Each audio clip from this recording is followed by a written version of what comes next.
বিয়ে না করা মেয়েরা ভাবছো বিয়ের পর কত মজা। সুন্দর সুন্দর শাড়ি পরবো, নেল পালিশ লাগাবো, ঠোঁটে লিপস্টিক লাগাবো, সেজে গুজে হাজবেন্ডের সাথে রোজ ঘুরতে বেরোবো। সকালবেলা উঠে চায়ের কাপে একসাথে চুমুক লাগাবো আর কোয়ালিটি টাইম স্পেন্ড করবো, আর সাথে সাথে প্ল্যানিং করবো বাইরে ঘুরতে যাওয়ার।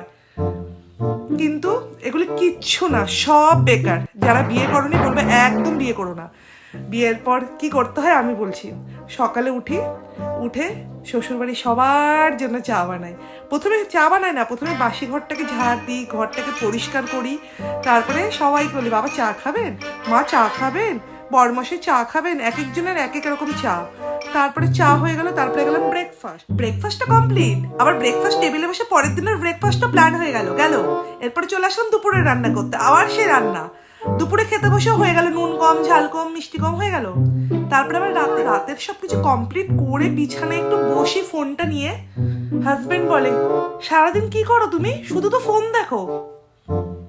ভাবো,